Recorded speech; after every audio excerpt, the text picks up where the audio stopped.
Hello, good evening. It is December 1st, 2025,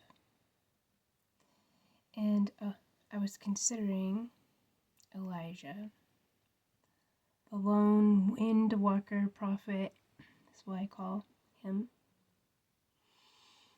Elijah the wind walker.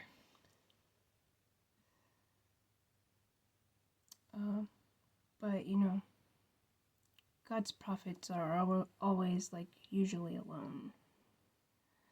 Except for Moses, who had Aaron, because Moses had a terrible stutter. His heart was all aflutter. But he was one of many.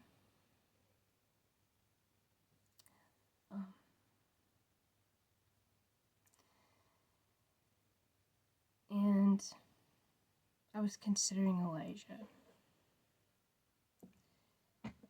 and his great feats at Gishon. Well, I was compelled to read from the book of Ecclesiastes, chapter 5.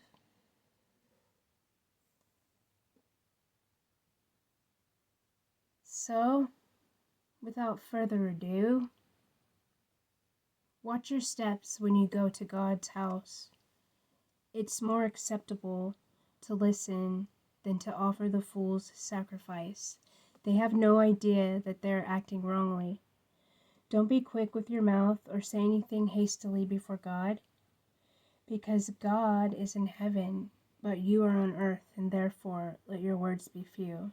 Remember, dreams come with many cares, and the voice of fools with many words.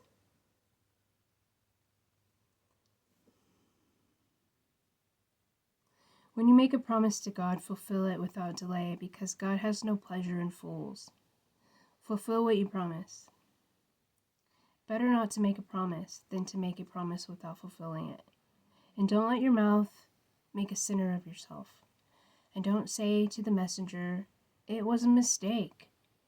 Otherwise, God may become angry at such talk and destroy what you have already accomplished. Remember, when dreams multiply, so do pointless thoughts and excessive speech. Therefore, fear God. If you witness the poor being oppressed, or the violation of what is just and right in some territory, don't be surprised, because a high official watches over another high official, and yet others stand over them. But the land's yield should be for everyone if the field is cultivated. The money lover isn't satisfied with money, and neither is the lover of wealth satisfied with income. This too is pointless. When good things flow, so do when good things flow, so do those who consume them. But what do owners? Yes, when good things flow, so do good people who consume them. But what do owners benefit from such goods, except to feast their eyes on them? Sweet is a worker's sleep, whether there's a lot or a little to eat, but the excess of the wealthy won't let them sleep. I have seen a sickening tragedy under the sun. People hoard their wealth to their own detriment. Then that wealth is lost in a bad business venture, so that when they have children, there's nothing left for them. Just as they came from their mother's womb naked, naked they'll return, ending up just like they started. All their hard work produces nothing, nothing they can take with them. This too is sickening, and a sickening tragedy. They must pass on just as they arrived. What then do they gain from working so hard for wind? What's more, they constantly eat in darkness, with much aggravation, grief, and anger. This is the one good thing I've seen. It's appropriate for people to eat, drink, and find enjoyment in all of their hard work under the sun during the brief lifetime that God gives to them, because that's their lot in life. Also, whenever God gives people wealth and riches and enables them to enjoy it, to accept their place in the world and to find pleasure in their good work. All this is God's gift. Indeed, people shouldn't brood too much over the days of their lives, because God gives an answer in their heart's joy.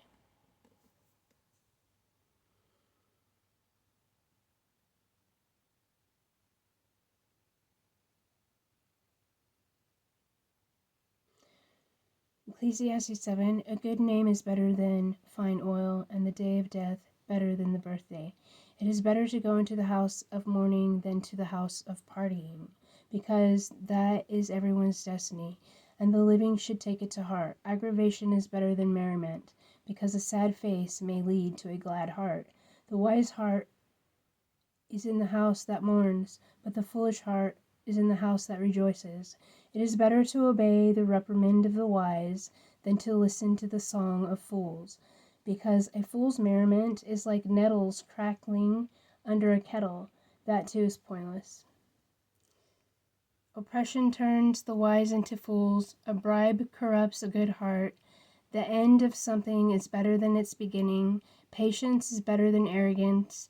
Don't be too quick to get angry, because anger lives in the fool's heart. Don't ask, how is it that the former days were better than these? Because it isn't wise to ask this.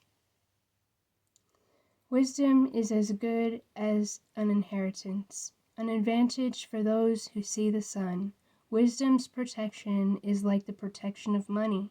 The advantage of knowledge is that wisdom preserves the life of its possessors. So that's the word I have for this evening, which is now about 10 minutes to December 2nd, 2025.